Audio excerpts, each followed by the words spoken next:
अस्सलामुअलैकुम, this is एनकीडो reborn. आज आपको एक कहानी सुनाता हूँ। कहानी है कि खत नहीं मिला। चंद साल उधर की बात है, चलें थोड़े ज्यादा कर लें। स्कूल का नाम तो कुछ और ही था, कहते सब टाली वाला स्कूल थे। सादे दौर थे, एक ही बड़े से मैदान में सब लड़के लड़कियां बैठते। लड़के लड़कियां, कच्ची पक्की, चौथी पांचवी, सब एक ही हुजूम का हिस्सा होते।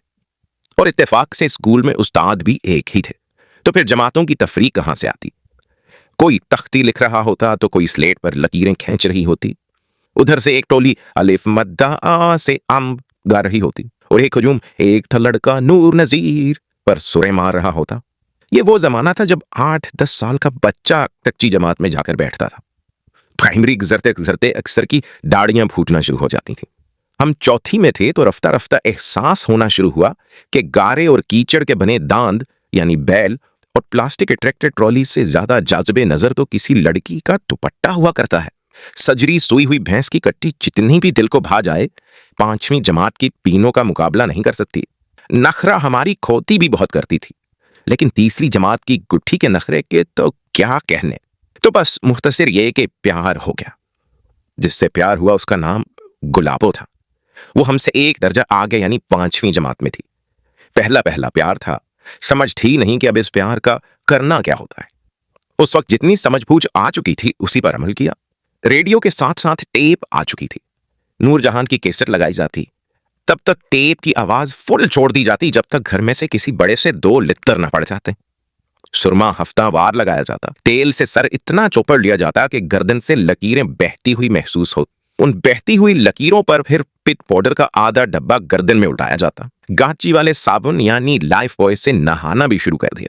जैसे कुक्कड़ पर जवानी आती है तो वो बनेरे बनेरे चलता है कि कहीं उसके वजन से शहटीर ना टूट जाए, वैसे ही हम भी बस प्यार में थे।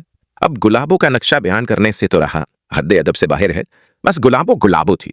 आज की हनिया आमिर में उसकी हल्की फुल्की झलक दिखाई देती है। खैर, हम उन्हें देखकर सारा दिन मुस्कुराते रहते, वो शर्माते रहते। पानी वाले नलके पर 2-4 जुमलों का तबादला, और तफरी वेले या छुट्टी वेले हाथ से 2 इशारे। तो बस फिर क्या कहने, बाकी आप खुद समझदार हैं। जब प्यार ज्यादा मुंह जोर हुआ तो एक दिन दादी की पुराने जमाने की एक अंगूठी चोरी की, एक खत लिखा, उसमें इजहार मोहब्बत व अकीदत व पसंदीदगी सब कुछ कर दिया। हत्तो अंगूठी और साथ मस्जिद से तोड़े गुलाब के 2 फूल गुलाबों के चूल्हे में डाल दिए। अब उसके बाद शायरी ज्यादा है, हकीकत शायद इतनी नहीं थी। गुलाब के फूल और अंगूठी किसी तरह गुलाबों की माँ के हाथ लग गई। उसकी माँ बहुत मीसनी थी। अंगूठी पी गई, फूलों को जवाज बनाया, गुलाबों को उधेड़ा। अब गुलाबों का बाप उसकी शादी अपने भतीजे से करना चाहता था, गुलाबों की माँ अपने भांजे से। माँ ने गुलाबों को मारा पीटा, बाप के सामने तमाशा किया कि ये फूल तुम्हारे लुच्चे भतीजे ने दिए हैं। हरामजादे से तो मैं अपनी बेटी कभी न बया हूं जो ऐसी हरकतें करता है। बस इसी तरह का तमाशा लगाकर उसने गुलाबों की शादी महीने 1.5 के अंदर अंदर अपने जंजू वाले भांजे से कर दी। गांव में कुछ छुपा नहीं रहता, स्टोरी जुबान जदे हम थी।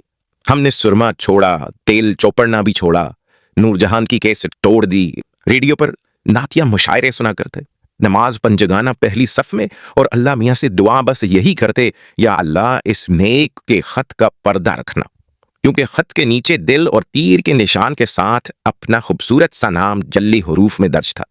शायद दुआएं कबूल ही हुई जो उसकी शादी के बाद भी उसकी माँ कभी लांबा लेकर ना आई थी। मुद्दत गुजरी, गुलाबो भूल गई, हम शहर चले गए। एक दफा किसी त्योहार पर गांव लौटे, एक गुलाब खान जैसे जुस्से के आदमी में गुलाबों की झलक नजर आई। मालूम हुआ वही है, 5 बच्चे भी हैं। गुलाबों से आमना सामना हुआ, उसने सर नीचे किया, हमने दिल पर पत्थर रखते हुए सर पर एहतरामन हाथ भी रखा। हल्के से बोली, पाजी शुक्र है खत नहीं मिला था। मैंने दिल ही दिल में पाजी कहने पर गालियां निकाली, फिर रब्त किया। गुलाब खान को एक बार फिर गौर से देखा और इसी तरह हल्के से कहा, जी बहन जी शुक्र है खत नहीं मिला था। वस्सलाम। Thank you.